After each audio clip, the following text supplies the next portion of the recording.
Olá, boa noite.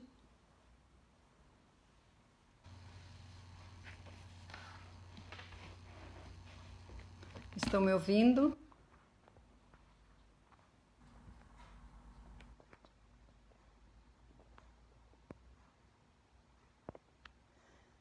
Sejam bem-vindos. Novamente, só do celular.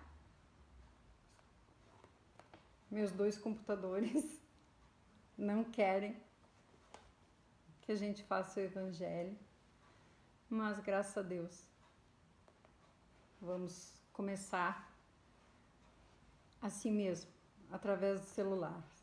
Posteriormente vou verificar o que está acontecendo. Tudo bem? Como foi a semana? Otimismo? A aguinha, vamos pegar a água para magnetizar, para fluidificar, conforme a necessidade de cada um.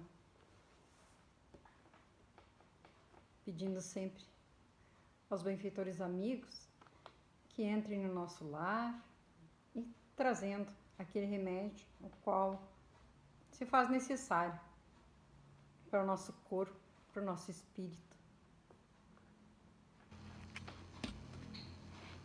Vamos aguardar mais 2 minutinhos. Boa noite, sejam todos muito bem-vindos para o nosso momento do Evangelho no Lar. Nesse momento que as casas espíritas, as igrejas também, né, não pode haver aglomeração. Esse vírus é oculto, né? A gente não vê e precisamos nos cuidar, nos proteger as pessoas que amamos também. Então, uma boa noite a todos, sejam muito bem-vindos. Coloque a sua água, tenha fé, peça com fé. Que enquanto estivermos lendo o Evangelho, os benfeitores chegarão. E não se preocupe, se não estiver cheia de bolinha a sua água, não se preocupe, eles chegaram até você. Basta que você tenha fé, você acredite.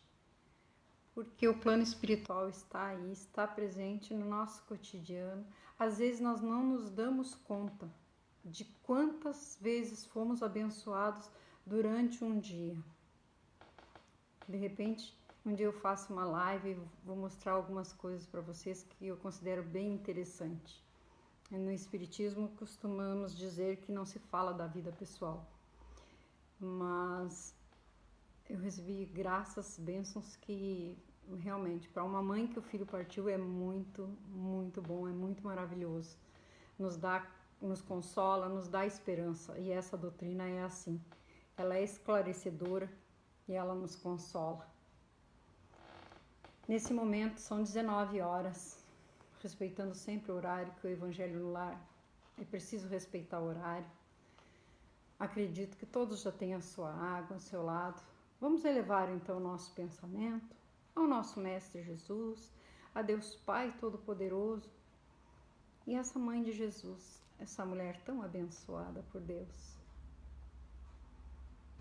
Te rogamos nesse momento, Mestre,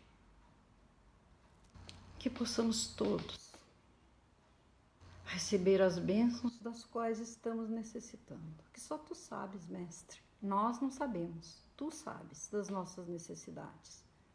Ilumina nossa mente e o nosso coração, para que possamos sempre fazer o máximo para seguir os Teus passos, os Teus ensinamentos de amor. Abençoa-nos nesse momento do Evangelho no Lar. Abençoa cada irmão, cada irmã que está nesse momento em conexão contigo, em conexão com o plano espiritual. Muito obrigada, Mestre Jesus, obrigada aos benfeitores amigos, trabalhadores da Tua Seara, que nesse momento estão adentrando os lares para levar as bênçãos que cada um necessita. Muito obrigada, que assim seja. E para hoje, nós vamos ler Bem-aventurados. Boa noite, Sandra. Boa noite. Bem-aventurados os que têm o coração puro, E Cristo disse: deixai vir a mim as criancinhas. Bem-aventurados os que têm o coração puro, porque verão a Deus.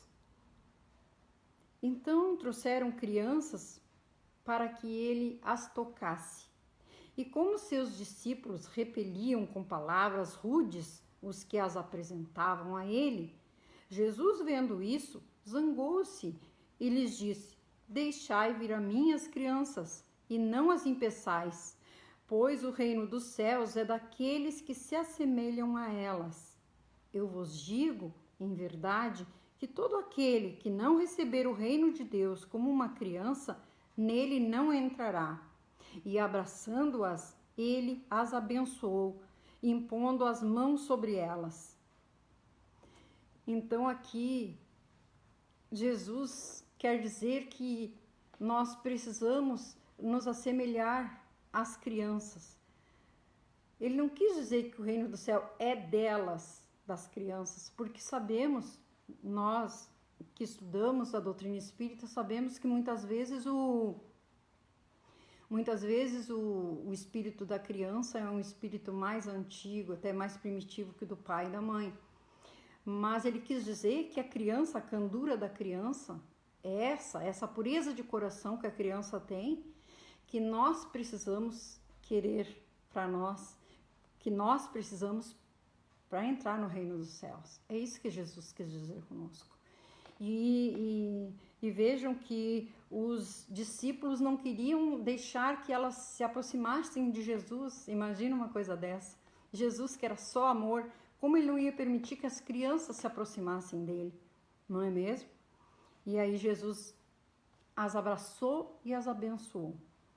E aí aproveitou, como sempre, Jesus sempre tem os ensinamentos, aproveitou para dar mais um ensinamento aqui, que o reino dos céus é daqueles que se assemelham às crianças, na pureza de coração. A pureza de coração é inseparável da simplicidade e da humildade. Ela exclui todo pensamento de egoísmo e de orgulho. É por isso que Jesus toma a criança como símbolo de pureza, como a tomou por símbolo de humildade. Essa comparação poderia não parecer justa, considerando-se que o espírito da criança pode ser muito antigo, aquilo que já tínhamos conversado, não é mesmo? E que traz ao renascer na vida corporal as imperfeições de que não se despojou em suas existências precedentes. Se alguém tiver alguma dúvida, coloca que eu pretendo depois, no final, dar uma olhadinha e vou respondendo, tá bom? Só um espírito que atingiu a perfeição poderia dar-nos o modelo da verdadeira pureza, mas a comparação é exata do ponto de vista da vida presente, pois a criança, ainda não tendo oportunidade de manifestar nenhuma tendência perversa, oferece-nos a imagem da inocência e da candura. Além disso, Jesus não disse de uma maneira absoluta que o reino de Deus é para elas, mas para aqueles que se assemelham a elas, ou seja, a humildade, a pureza de coração, não ficar pensando mal. Uma vez que o espírito da criança já viveu, por que não se mostra desde o nascimento tal como é? É que tudo é sábio nas obras de Deus. A criança tem necessidade de delicados cuidados que só a ternura materna pode dar. E essa ternura aumenta diante da fragilidade e da ingenuidade da criança. Para a mãe, seu filho é sempre um anjo, e era preciso que assim fosse para cativar sua solicitude. Não poderia ter a mesma solicitude com ele se, em lugar da graça, da inocência, nele encontrasse sobre os traços infantis um caráter viril e as ideias de um adulto, e menos ainda se ela tivesse conhecido seu passado. Olha a importância disso. Por quê? Porque a doutrina espírita nos esclarece que muitas vezes vem para nós, mãe, alguém com que a gente teve algum probleminha não resolvido em encarnação passada. Muitas vezes são até desafetos nossos e nós viemos para resgatar. Nós precisamos dar esse amor incondicional e muitas vezes nós vamos dizer assim, a grosso modo, ajudar a salvar, né, esse irmão que precisa do nosso amor. E uma mãe dá isso. Seria preciso, por outro lado, que a atividade do princípio inteligente fosse proporcional à fragilidade do corpo, que não poderia resistir a uma grande atividade do espírito, assim como se vê em indivíduos muito precoces. Por isso, com a proximidade da encarnação, o espírito entra em estado de perturbação e, aos poucos, perde a consciência de si mesmo. Esse é um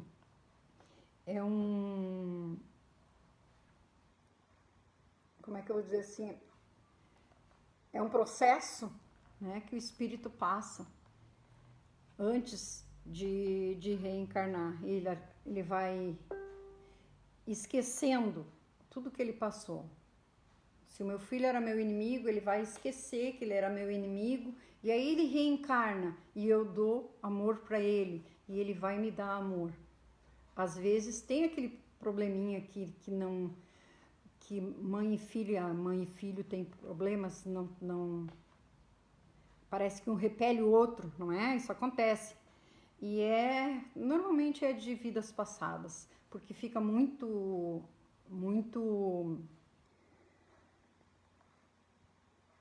tá muito recente ainda quando ele reencarna, aquilo tá muito presente. Às vezes foi uma coisa que magoou muito, que feriu demais, e aquilo fica no subconsciente, fica no arquivo da memória, e então, mesmo sem que os dois saibam o que aconteceu, mas quem aprende, quem estuda a doutrina espírita, sabe que um dos dois, e o próprio Evangelho nos esclarece, um dos dois errou, um dos dois foi magoado ou magoou. Então precisamos desse amor para consertar as coisas. O amor sempre, né? Durante um certo período, ele fica numa espécie de sono, durante o qual todas as suas faculdades permanecem em estado latente. Esse estado transitório é necessário para dar ao espírito um novo ponto de partida e fazê-lo esquecer em sua nova existência terrestre as coisas que poderiam atrapalhá-lo. No entanto, seu passado reage sobre ele, renasce para a vida maior, mais forte moral e intelectualmente, sustentado e secundado pela intuição que conserva da experiência adquirida. A partir do nascimento, suas ideias retomam gradualmente seu impulso na mesma medida do desenvolvimento dos órgãos. Assim, é possível dizer que, durante os primeiros anos, o espírito é verdadeiramente criança, porque as ideias que formam o fundo de seu caráter ainda estão adormecidas.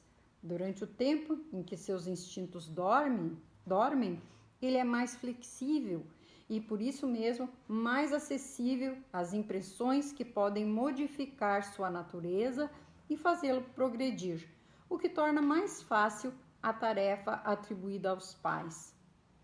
É que enquanto é criança, por isso que se diz que enquanto ele é pequeno, que às vezes nós passamos a mão por cima e a criança muitas vezes ela já demonstra o orgulho, o egoísmo, né? E a nossa tarefa como pais, como educadores, tentar combater já neles, desde o berço, esses germes que ele está trazendo já de uma outra encarnação.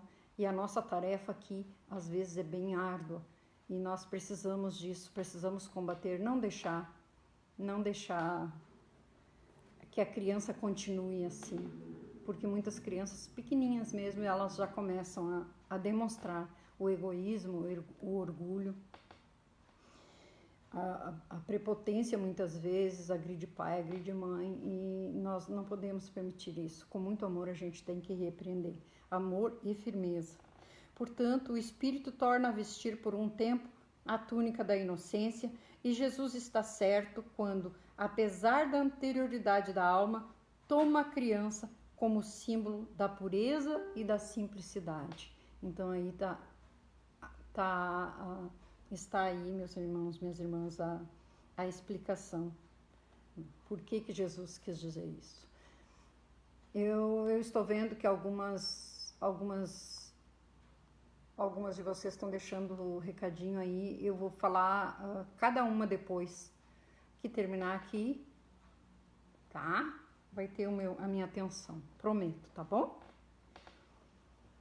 Pecado em pensamento, adultério. Ouvistes o que foi dito aos antigos: não cometerás adultério.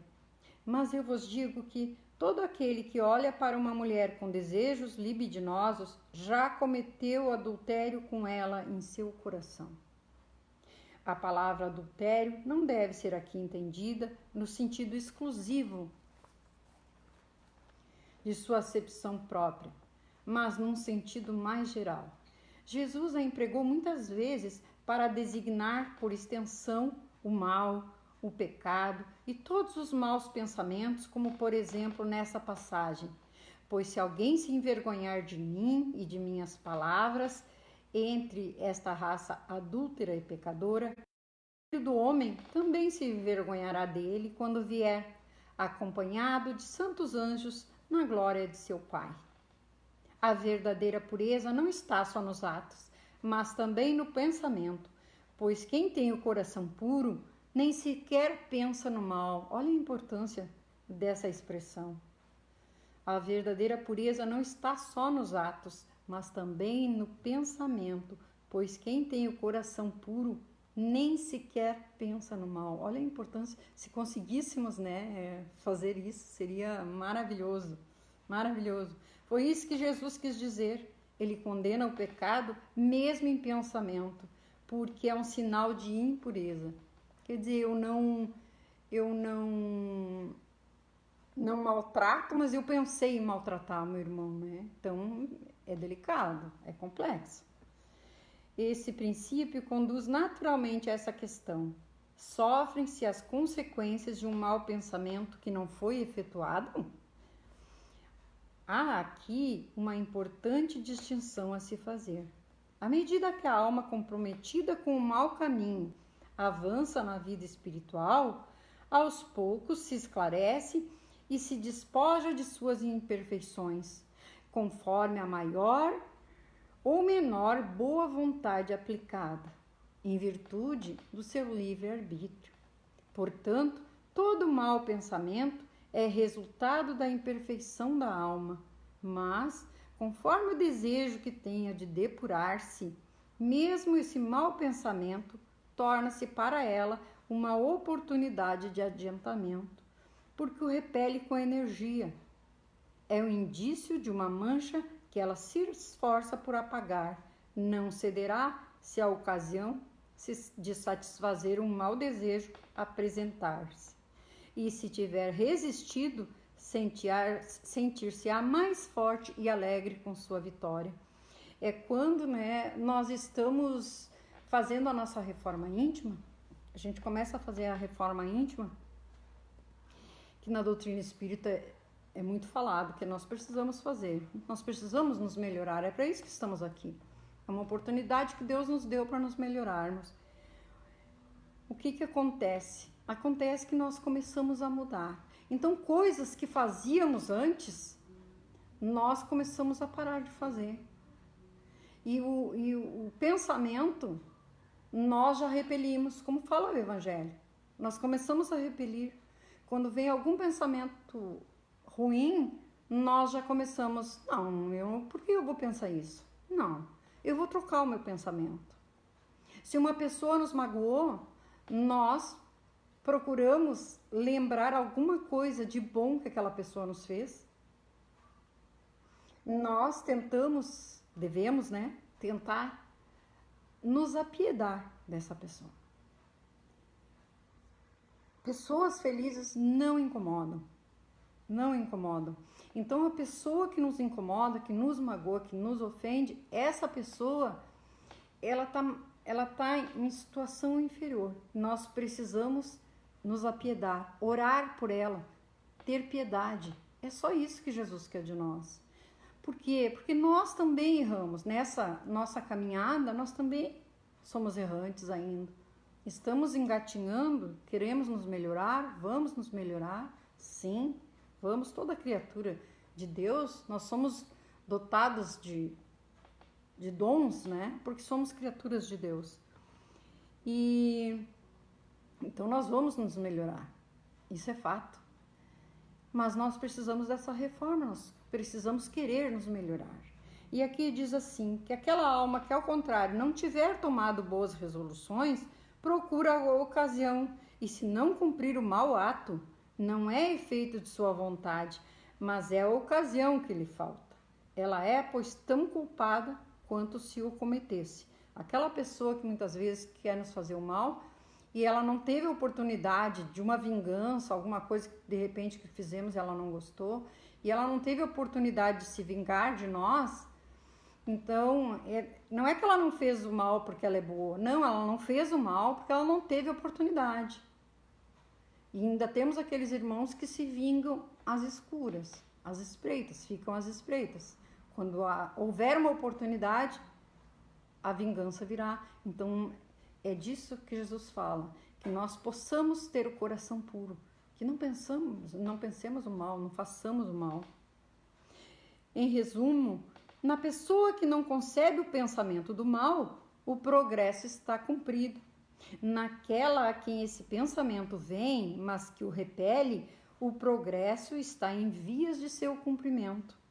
Naquela, enfim, que tem esse pensamento e nele se compraz, o mal ainda está em toda a sua força. Numa, o trabalho está feito, noutras está por fazer.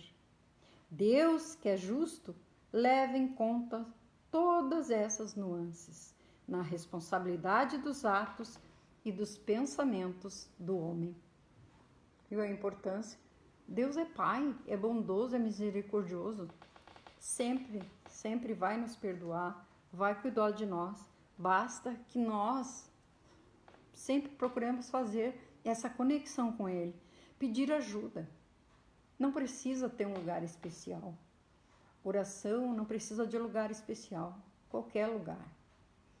Quando eu vejo que quando eu coloco oração às 10 horas da manhã e às 22 horas, que são os 2 horários que eu coloco no grupo, tem pessoas que apenas curtem ali. Mas se colocar, leu a oração, coloca amém. Coloca assim seja. Não tem problema a palavrinha que quer colocar gratidão, mas coloca. Porque aquele ato ali dedicou a oração. Aquele momento ali, você se dedicou à oração. Entende? Isso é muito importante. É muito importante. É 1 segundo, mas é importante. Verdadeira pureza, mãos não lavadas. Então, escribas e fariseus que tinham vindo de Jerusalém se aproximaram de Jesus e lhe disseram: por que teus discípulos violam a tradição dos antigos? Pois não lavam as mãos quando tomam suas refeições. Mas Jesus lhe respondeu: por que violais o mandamento de Deus para seguir a vossa tradição? Pois Deus fez esse mandamento: honra pai e mãe. E este outro, que aquele que disser palavras ultrajantes a seu pai ou a sua mãe, seja punido de morte. Mas vós outros dizeis: aquele que disser ao pai ou à mãe, toda oferenda que faço a Deus, aproveita-se a vós, este satisfaz a lei, ainda que, depois disso, não honre e não assista seu pai ou sua mãe, e assim tornastes inútil o mandamento de Deus pela vossa tradição. Olha a importância desse mandamento. Hipócritas, Isaías já profetizou sobre vós quando disse: esse povo me honra com os lábios, mas seu coração está longe de mim. E é em vão que me honram, ensinando máximas e mandamentos humanos. Em seguida, chamando a multidão, disse-lhes: ouvi e entendei. Não é o que entra pela boca que suja o homem, mas o que sai da boca do homem. Isso sim o torna sujo. O que sai da boca parte do coração, e é o que torna o homem impuro, pois é do coração que partem os maus pensamentos, os assassínios, adultérios, prostituições, roubos, falsos testemunhos, blasfêmias e maledicências.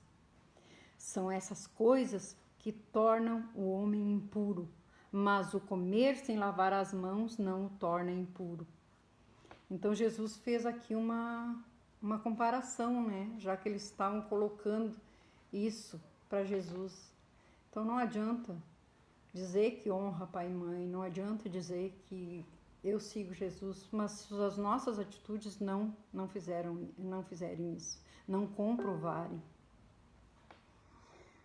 Repito, estou vendo que estão colocando coisas, podem colocar, tiver alguma dúvida, tiver algum problema que eu possa ajudar, dentro da doutrina espírita, atendimento fraterno, vou fazer sim, tá? Assim que terminarmos, vou conversar com vocês, certo? Promessa. Então, seus discípulos, aproximando-se dele, disseram-lhe: sabes que os fariseus, ouvindo o que acabaste de dizer, ficaram escandalizados? Mas ele respondeu: toda planta que não foi plantada por meu Pai Celeste será arrancada. Deixa-os, são cegos conduzindo cegos. Se um cego conduz outro cego, ambos caem num buraco. Enquanto ele falava, um fariseu pediu-lhe que almoçasse em sua casa. Jesus, indo até lá, pôs-se à mesa. O fariseu começou então a dizer consigo mesmo: por que ele não lavou as mãos antes de jantar? Mas o Senhor lhe disse: vós outros, fariseus, tendes grande cuidado em limpar o exterior do copo e do prato, mas o interior de vossos corações está cheio de rapinas e de iniquidades. Insensatos que sois! Aquele que fez o exterior não fez também o que está por dentro? Então é mais ou menos como a gente se vestir bem bonitinho, né? E por baixo a gente está todo rasgadinho. Não é isso. Jesus sempre fazia as comparações, né? Limpavam por fora, limpavam muito bem o prato e o copo, mas e o coração? E o coração, não é mesmo? Precisamos estar puros de coração. É isso, só isso que Jesus quer de nós, é simples. E a gente precisa começar a treinar, ser persistente, porque a gente consegue. Muita coisa a gente consegue. Os judeus tinham negligenciado os verdadeiros mandamentos de Deus para se apegarem à prática de regras estabelecidas pelos homens, as quais os observadores rígidos transformavam em questão de consciência. O fundo, muito simples, acabara por desaparecer sob a complicação da forma, como era mais fácil observar atos exteriores do que se reformar moralmente, lavar as mãos do que limpar o coração. Os homens iludiram-se e acreditaram estar quites com Deus, pois se conformavam àquelas práticas, mas continuavam a ser o que eram. Afinal, era-lhes ensinado que Deus não pedia mais que isso. Por isso o profeta disse: em vão esse povo me honra com os lábios, ensinando máximas e mandamentos humanos.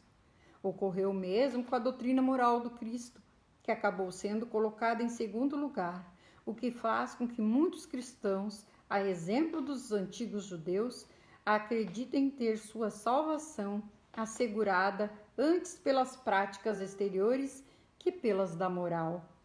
É a essas adições feitas pelos homens à lei de Deus que Jesus faz alusão quando diz: toda planta que meu Pai Celeste não tiver plantado será arrancada. Então, chegamos ao final, que possamos refletir sobre o que Jesus quer nos dizer quando pede que sejamos humildes, que sejamos puros de coração. Sei que às vezes as tribulações na nossa vida chegam, mas ele não disse que seria fácil, para ele não foi fácil. Mas quando pedimos, a força vem, a força do alto vem, com certeza. Nós só precisamos nos conectar e ela virá. Acreditando que as águas estejam com cada um. Vamos rogar nesse momento ao nosso Pai de amor, ao nosso Mestre Jesus, que em cada lar, seja derramadas bênçãos a todos que dele fazem parte, todas as pessoas que chegarem em cada lar durante a semana, que possa sair desse lar bem melhor do que quando ali chegou. Que sinta a tua humilde presença, Mestre Jesus. Que os teus benfeitores amigos cubram cada irmã, com tudo aquilo que ela está necessitando nesse momento. E que o remédio necessário seja colocado na sua água, que essa água seja magnetizada, a fim de acalmar, seja a dor do corpo, seja a dor da alma. Nós acreditamos, nós esperamos, nós confiamos em Ti, Mestre Jesus. Muito obrigada por mais essa oportunidade de estarmos aqui reunidos. Que assim seja. Obrigada a todos. Espero que no próximo domingo estejamos aqui. E agora, assim que eu encerrar o vídeo aqui, eu vou dar as respostas, tá bom? Para quem eu achar necessário, eu vou convidar para conversar pelo Messenger, tá bem? Um beijo para todos. Até domingo.